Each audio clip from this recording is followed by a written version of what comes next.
হরে কৃষ্ণ। আজকে চন্দন যাত্রার 21 দিন ব্যাপী চন্দন যাত্রা আজকে ষষ্ঠ দিবস।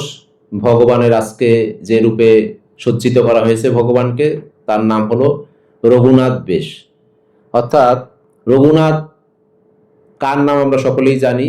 ভগবান শ্রী রামচন্দ্রের আর এক নাম হলো রঘুনাথ। যেহেতু তিনি রঘুকুলে জন্মগ্রহণ করেছিলেন, তাই তার নাম হলো রঘুনাথ। তো ভগবানকে আজকে রঘুনাথ বেশে সজ্জিত করা হয়েছে, অর্থাৎ রামচন্দ্রের বেশে। যখন ভগবান রামচন্দ্র অবতারে এসেছিলেন ত্রেতা যুগে, তখন ভগবান আমাদেরকে অনেক আদর্শ শিক্ষা দিয়েছিলেন। তো সেই রূপটা ছিল ভগবানের মর্যাদা পুরুষোত্তম রূপ, অর্থাৎ ভগবান রামচন্দ্র ভগবান শ্রীকৃষ্ণেরই অবতার। ভগবান শ্রীকৃষ্ণ যেমন মাধুর্যমণ্ডিত অবতার, অর্থাৎ তিনি মাধুর্য রূপে সেখানে লীলাবিলাস করেছেন, লীলা পুরুষোত্তম তাকে বলা হয়। আর ভগবান রামচন্দ্রকে মর্যাদা পুরুষোত্তম বলা হয়। তো ভগবান রামচন্দ্র ত্রেতা যুগে এসে তিনি মর্যাদা পুরুষোত্তম রূপে লীলা করেছেন, এবং সেই লীলাতে তিনি দেখিয়েছেন যে আদর্শ রাজা কাকে বলে, এবং আদর্শ রাজা তিনি কিভাবে তার জীবন পরিচালনা করেন। এবং তার আরেকটি গুরুত্বপূর্ণ শিক্ষা হলো যে জীবন যাবে কিন্তু কোনোদিন বচন যাবে না। যেহেতু রাজা দশরথ কথা দিয়েছিলেন মাতা কৈকেয়ীকে যে তিনি যে বর চাইবেন সেই বর তিনি তাকে দিবেন এবং দিতে বাধ্য থাকবেন, তাই যখন তিনি বর দেন, বর চান মাতা কৈকেয়ী যে রাজা দশরথ থেকে যে আমার পুত্র হবে, অর্থাৎ পুত্র ভরত হবে এই অযোধ্যার অধিপতি, এবং ভগবান অর্থাৎ রামচন্দ্রকে পাঠাতে হবে বনবাসে 14 বছরের জন্য। তো এই যে পিতার যে বচন, পিতার যে বাক্য, সেটাকে শিরোধার্য করে ভগবান রামচন্দ্র সেই বনবাস মেনে নেন। এটাতে আমাদের উনি বোঝাতে চান যে তিনি একটি মর্যাদা নিয়ে, একটি আদর্শ নিয়ে, আদর্শ রাজা হিসাবে, আদর্শ শাসক হিসাবে তিনি এসেছেন, এবং তিনি সেটা রক্ষা করার জন্য প্রতিশ্রুতিবদ্ধ।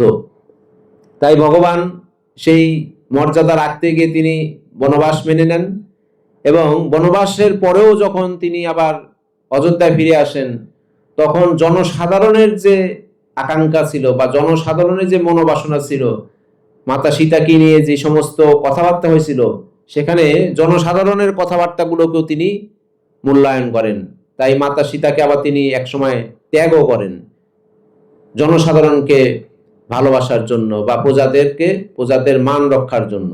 তো এইখান থেকে ভগবান এই যে মর্যাদা এবং মাধুর্য, ভগবান যখন বনবাসে ছিলেন তখন সীতা দেবী যখন রাবণ কর্তৃক হরণ হয়, তখন ভগবান সীতা দেবীর বিরহে কেঁদেছিলেন, এবং সীতা দেবীর বিরহে কেঁদে সেই তার মাধুর্য ভাব সেখানে তিনি উন্মোচিত করেছিলেন। আবার ঠিক একই ভগবান কঠোরভাবে জনসাধারণের অর্থাৎ প্রজাদের বচন রক্ষার জন্য তিনি সীতা দেবীকে ত্যাগও করেছিলেন। তো দুটোই পাশাপাশি তিনি করেছেন, মর্যাদা রেখেছেন, আবার মাধুর্যের সমন্বয় তিনি করেছেন। তা কেন ভগবান এই সমস্ত লীলাগুলো করেন? এই কারণে করেন যে ভগবান এই সমস্ত লীলার পেছনে অনেকগুলি উদ্দেশ্য থাকে। এক হলো ধর্ম প্রতিষ্ঠা করা, তার সুশাসন প্রতিষ্ঠা করা। তো ধর্ম প্রতিষ্ঠা করে মানুষ যেন বুঝতে পারে ধর্ম মানে শুধু আচার নয়, বরং এটা জীবনের আদর্শ। নিজেকে সেটা পালন করতে হবে। তারপরে ভগবান চেয়েছেন এটা দিয়ে ভক্তদের অনুপ্রেরণা করতে। ভগবান রামচন্দ্রের জীবন দিয়ে তিনি প্রমাণ করেন যে ভক্তদের যদি শক্তি থাকে এবং কষ্টের মধ্যেও তারা যদি অটল থাকে, তাহলে শেষ পর্যন্ত ধর্মকে রক্ষা করা যায় এবং ভগবানের শরণাপন্ন হওয়া যায়। আর এক তত্ত্ব প্রকাশ ভগবান তিনি করতে চেয়েছেন যে ভগবান দেখান যে কৃষ্ণ এবং রাম কোনো কিছু আলাদা নয়, তারা সবাই পরম সত্যের ভিন্ন প্রকাশ মাত্র শুধু। তাই আমাদের জন্য ভগবান শিক্ষা দিচ্ছেন যে এই লীলা থেকে আমরা গুরুত্বপূর্ণ কিছু শিক্ষা পাই। এক হলো কর্তব্য নিষ্ঠা। কর্তব্য কাকে বলে? ভগবান নিজে সেটা করিয়ে আমাদেরকে দেখিয়েছেন যে ভগবান কর্তব্য পালনে কতটুকু সচেষ্ট। তিনি পিতার বাক্য পালন করার জন্য, মাতার আদেশ পালন করার জন্য তিনি সদা তৎপর ছিলেন, এবং সত্য এবং ন্যায়ের পথে থাকলে পরবর্তীতে যে অভীষ্ট পূরণ হয় এবং পরে সে লক্ষ্যে পৌঁছাতে পারে, এটাও ভগবান এটা প্রমাণ করেন। তারপরে সম্পর্কের প্রতি বিশ্বস্ততা।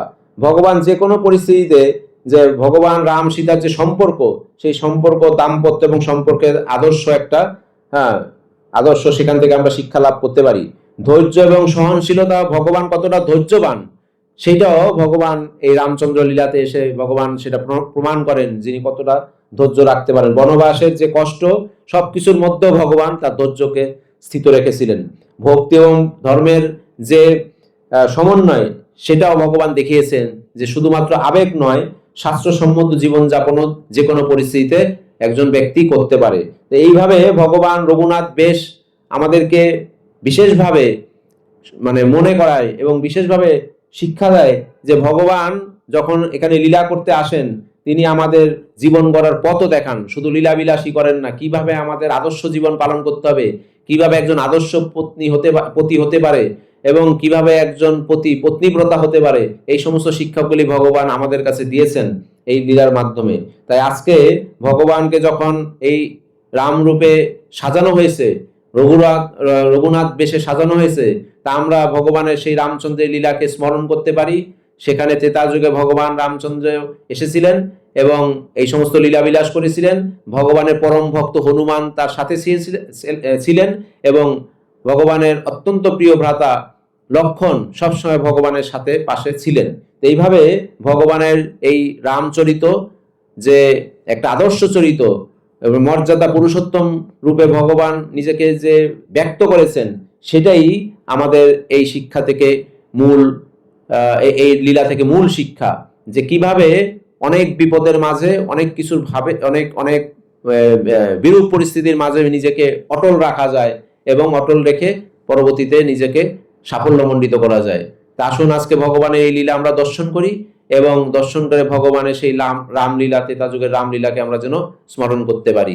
হরে কৃষ্ণ কৃষ্ণ কৃষ্ণ কৃষ্ণ হরে হরে, হরে রাম রাম রাম হরে হরে।